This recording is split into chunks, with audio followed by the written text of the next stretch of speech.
video contains something a little bit different. If you're like me, then you are obsessed with two things: old houses and their dark history.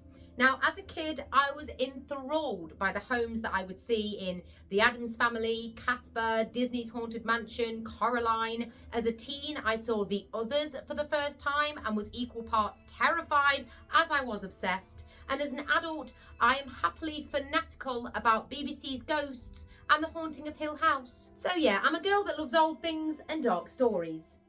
How original. But I really do have a fervent appreciation for period homes. Growing up with a close relationship with my grandparents, living on the breadline and only buying secondhand, developing a love for the creepy, which likely subconsciously led me to a career in death, and being a bit of a theatrical has all woven me into this person that only wants to spend her life in period homes. Give me Practical Magic meets the life of the Maitlands in Beetlejuice, before they died tragically. The thing about old houses is that they tell a story.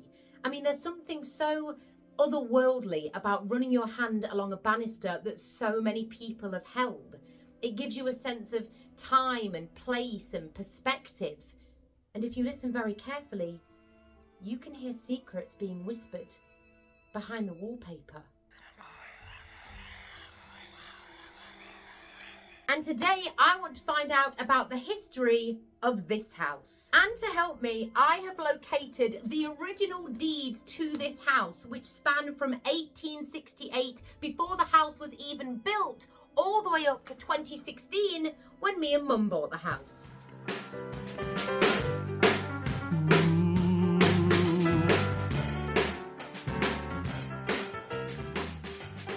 A moment to appreciate the difference in paperwork over the years. I mean, just look at this. Look at the love and care that has been put into that. And then this. I mean, what is that? But it isn't just this one. No, when I said I had the original deeds, I really meant it. And I have every single deed that has ever been drawn up for this house, spanning from 1868 to the early 1900s, to the 1920s, to the 1930s, to the 1960s, to the 1990s, to the 2000s, and finally 2016. And I tell you, the tea that I have to spill over all of the people that were involved in not only the building of this house, the owning of the land, but the people that lived in this house it's really something special. And our story starts with an act of rebellion in the name of love. So the first deed is dated the 26th of June, 1868, where Thomas John Sherwin Gregory Esquire leaves 2 acres of land to his wife, Catherine. By the way, Esquire is a polite term for a man where there is no other title, like Lord or King. Now, these are the original abstract of the title paperwork, which are basically a chronological description of the contents of all the title deeds relating to a particular property or estate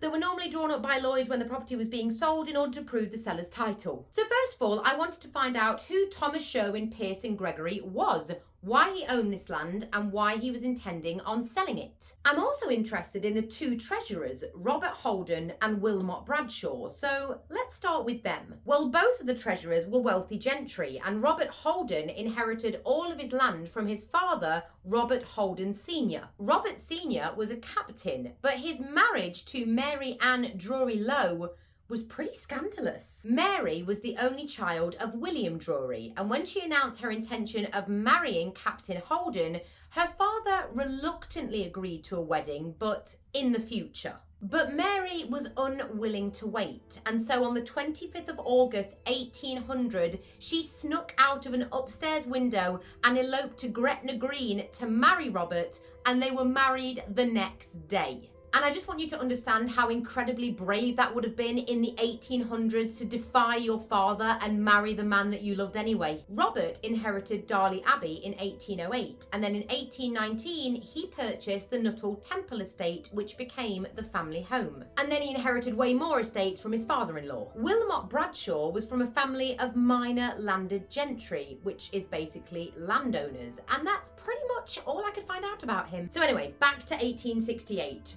Robert Holden and Wilmot Bradshaw witnessed Thomas Sherwin Pearson Gregory leaving 2 acres of land to his wife Catherine and his godson.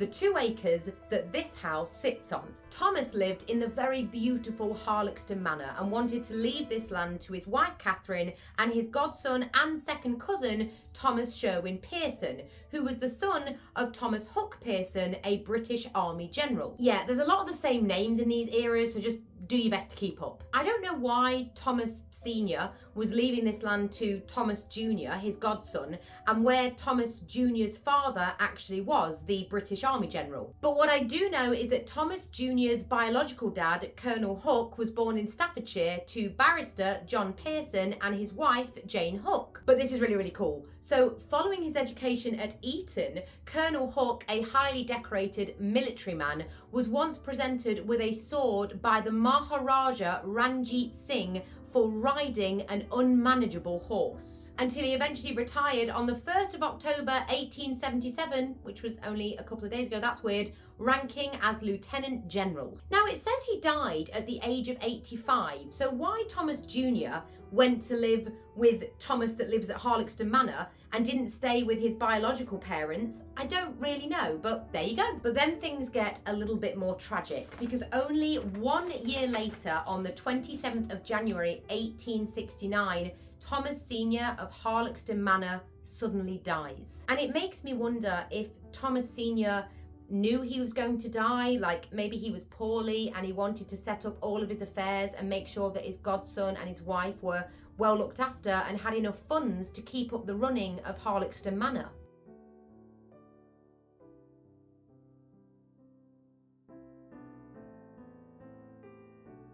Because this plot of land is about an hour's drive or a 9-hour walk from Harloxton Manor.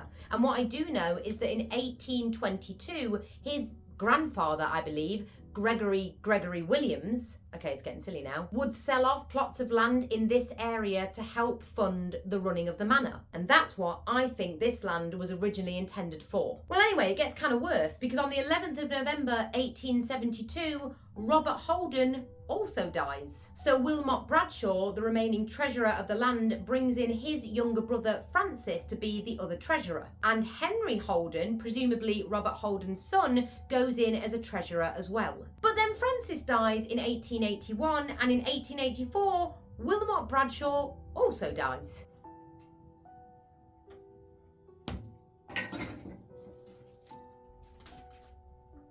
There we go. So Catherine Gregory is left as the sole treasurer of this land, and in 1885 her godson, Thomas Jr., meets and marries Miss Mabel Laura Payne.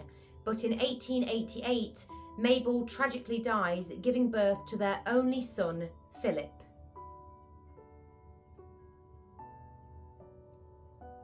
Honestly, the tragedy that befell this family. And then finally, on the 11th of June, 1892, Catherine Sherwin Gregory also dies. Thomas is now the only heir to the Harloxton Manor and became known to the locals as the man with the gun, a quintessential English sporting gentleman, also known for playing cricket, being a sportsman, a civic leader, supporting the local hospital, and he was the squire of that manor for 43 years. Little Philip has also now grown up and he marries Marcia Emma Ridley. Don't worry, she doesn't die. And this is where we move on to the next set of deeds.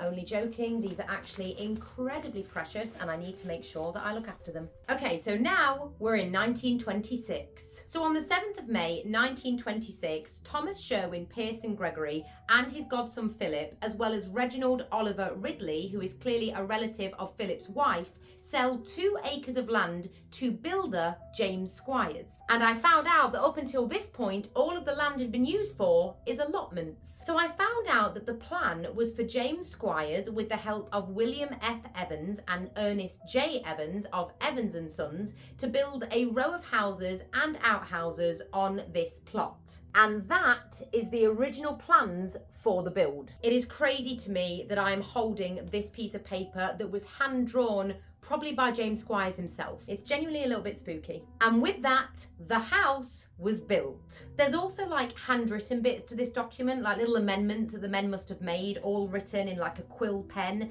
And the fact that they were just making little notes on the side like 100 years ago is crazy to me. I don't know about anybody else, but I find this kind of stuff just so exciting. So now we move on to this bad boy. Just look how beautiful that is.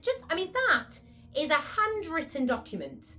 And the handwriting, it looks like something that you could forge on Microsoft Word, but that is genuinely someone's handwriting. I mean, what on earth? The time that this must have taken to write. I mean, goodness gracious me. The love and the care that went into these official documents. I mean, we could never today. I couldn't even get my printer to work. And I think to purchase this document, it cost £2.05, because you can see in the top corner there that that is the price of this conveyance agreement. Okay, so now it's the 8th day of May, 1928, or the 8th of May, 1928. James Squires sells this house to a George Albert Wombwell for the sum of £425. And just like that, we have the first owner of this house. Now, I couldn't find much out about Mr. Wombwell, but what I do know is that for a job, he was a cigarette machine operator. So I have theorised that he worked at John Players and Sons factory, which was a cigarette factory often known as just Players, which is only a 10-minute walk away. Now, the factory opened in 1820 and didn't close until 2016. So it ran for 130 years. And in total, Mr. Wombwell purchased 183 square yards of land. As you can see here, C is my house. Mr. Wombwell lived in this house seemingly alone for the next almost 10 years. And then on the 5th of January, 1937, he sells it to the next two owners. And this is when things get really spooky. Because George sells the house to two women, Gertrude Margaret Kennedy and Frieda Kennedy, both listed as spinsters. Now, spinster is an outdated derogatory term describing a woman usually older than the presumed prime age of marriage. Now, Gertrude and Frieda came from the same address on Bridlington Street, and their relationship is never stated. Were they mother and daughter, like me and my mum are living here now? Were they sisters? It's unlikely that they were secret lovers, as they share the same last name, so sorry to anybody that was hoping for a Betty and Evelyn remake. But the fact that two women lived in this house during World War II is crazy to me. And they would have, because they bought the house in 1937 and didn't sell it until 1967. And what's even more terrifying is that they bought this house for £450, £25 more than it was 10 years prior. Yep, that was the rate of the housing market back then. Scary stuff, huh? I would give anything to see a photo of these two women, and the idea that they were cohabiting in this little house during the Second World War is, I don't know, it's so strange to me that they were dealing with rations and blackouts and celebrating the end of the Second World War, all in this house.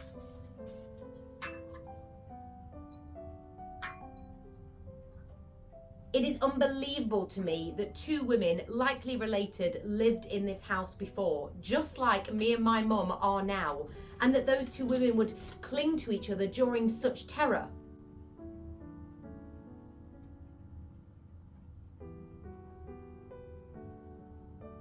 Just like Betty and Evelyn. And then 30 years later, in 1967, Gertrude and Frieda sell the house to two men. What is it with this house and no married couples living here? Well, we sure aren't ones to break tradition. George and Alan, who I think are father and son. I don't know why I think that, but I think that they were. They lived in this house until 1992, so that's another 25 years. And then they sell it to a Mark Freeston, who again seemingly lives here alone until the year 2000. So that's another 8 years. And that's when he sells the house to our Rosa. And this is where I believe that the marriage curse was broken, because I had the pleasure of meeting and knowing Rosa Calcroft, who used to live in this house and sold it to me and my mum in 2016. And I swear, if it hadn't been for Rosa, then me and my mum just wouldn't have been living in this house now. And if you want to know more about that story, then you can watch this video. Rosa was selling the house because she was moving in with her daughter, because when she sold it, she was already in her early 90s, and sadly she died in 2019, and she never revisited it to see what we'd done with the place. But Rosa's daughters did visit, and they said to us that she would have absolutely adored the way that we designed the house and poured so much love back into it. And then there was us. I don't know if people will find this video interesting, but this little, arguably very unimportant house has done so much for the world and so much for me and my mum. And it's become people's place of safety and comfort and their little vintage sanctuary, and has given me an online family that sadly I will never meet. Just like I will never meet any of the people that have lived here before. And for those that have now gone, if they ever hang out here once in a while or pop back for a visit, like ghosts of the past, then I really hope that they like what we've done with the place.